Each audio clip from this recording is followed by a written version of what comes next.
रिश्तों की डोर। शालिनी काव्या को फोन करती है। शालिनी, काव्या तेरे पास सागर का नंबर है, मुझे दे दे, मैं बात करना चाहती हूँ। काव्या, नहीं शालिनी, मेरे पास नंबर नहीं है, मैंने नंबर मेरे एक कॉमन फ्रेंड से लिया था। तेरे से मिलने के बाद मैंने उस नंबर पर बहुत कॉल किए, लेकिन वह नंबर बंद है। मैं तुझे नंबर भेज देती हूँ, लेकिन कोई फायदा नहीं होगा। शालिनी, नहीं, रहने दे, मैं देखती हूँ। शालिनी को 2 दिन बाद कनाडा वापस जाना था। उससे पहले वह सागर से मिलना चाहती थी, लेकिन सागर से मिलने की कोई भी रास्ता नहीं मिल पाया। वह 2 दिन बाद कनाडा चली गई। इधर सागर अपने काम में इतना बिजी हो गया था कि उसे दिन रात केवल काम ही काम दिखाई देता था, जैसे वह कामों में अपने दोस्त को भूल जाना चाहता है। एक दिन वह घर आया तो पुष्पा जी ने उससे बात की। पुष्पा जी, बेटा, ऐसा कब तक चलेगा? एक बार शालिनी से बात कर ले। मैं चाहती हूँ तुम दोनों अब शादी कर लो। सागर, नहीं माँ, उससे मेरा कोई वास्ता नहीं है। जब मुझे उसकी सबसे ज़्यादा ज़रूरत थी, वह तभी मुझे छोड़कर चली गई। पुष्पा जी, बेटा, हो सकता है कोई गलतफहमी हो, एक बार बात कर ले, क्या पता वो भी पछता रही हो। सागर, नहीं माँ, अब वो मेरी जिंदगी का हिस्सा नहीं है, आज के बाद उसके बारे में बात मत करना। पुष्पा जी, ठीक है बेटा, जैसा तू चाहे, लेकिन मैं तो चाहती हूँ तेरा घर बस जाए। सागर, समय आने पर सब हो जाएगा, अभी तो मुझे एक कामयाब इंसान बनना है, जिससे कोई शालिनी छोड़कर कनाडा न जा पाए।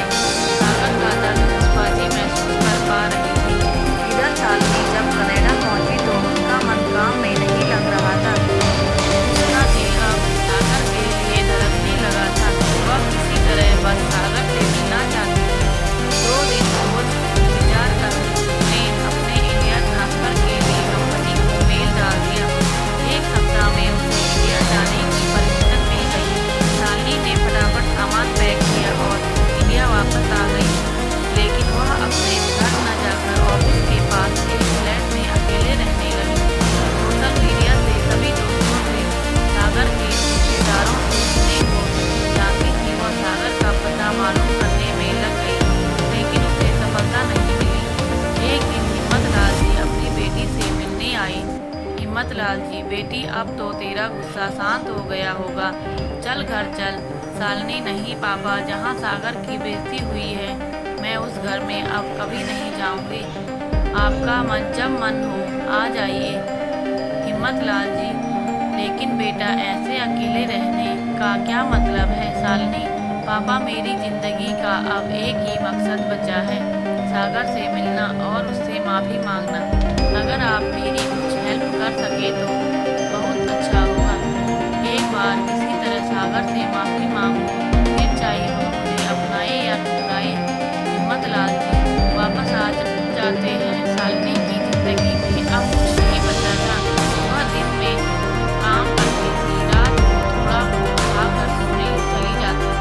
जब फिर से पुराने दिनों की याद आती, वह रोती रहती। अब शालिनी ने एक काम और शुरू कर दिया। उसने बैंगलोर की कंपनियों में जॉब के लिए अप्रोच करना शुरू किया। काफी दिन बीत जाने पर उसे एक कंपनी से ऑफर आया। शालिनी ने उसे स्वीकार कर लिया। पुरानी कंपनी से ज्वाइन कर वह फटाफट बैंगलोर पहुंच गई। यह उसके जीवन का सबसे बड़ा मकसद था कि वह एक बार सागर से मिलकर माफ़ी मांग ले। इधर सागर लगातार अपने काम में मेहनत कर रहा था। प्रमोशन पाकर वह मैनेजिंग डायरेक्टर बन गया। उसे एक शानदार बंगला और गाड़ी मिल गई। एक दिन सागर घर आया। उसने पुष्पा जी से बात की। सागर, माँ, मैंने हासिल कर लिया है, अब मैं सेटल होना चाहता हूँ।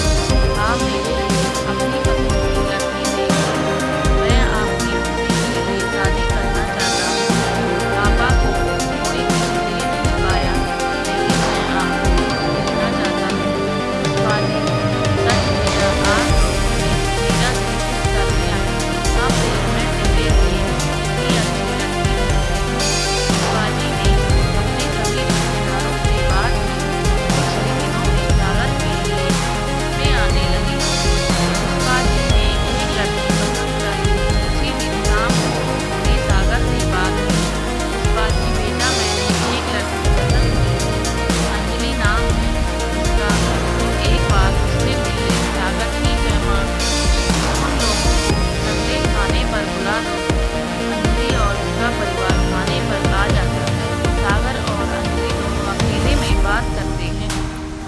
अंजलि, मैं तुम्हें बता देना चाहता हूँ कि मेरा पीछे भी एक अतीत रहा है। एक लड़की से मैं बहुत प्यार करता था, लेकिन वह मुझे धोखा देकर चली गई। अगर तुम चाहो तो इस शादी से इनकार कर सकती हो। अंजलि, आपने इतने साफ दिल से यह बात बताई है। मुझे आपके अतीत से कोई मतलब नहीं है। मेरी तरफ से हाँ है, बाकी आप जाने। सागर और अंजलि का रिश्ता पक्का हो जाता है। दोस्तों, यदि आपको हमारी कहानी अच्छी लगी हो तो प्लीज़ लाइक, कमेंट, शेयर और सब्सक्राइब ज़रूर करें। धन्यवाद।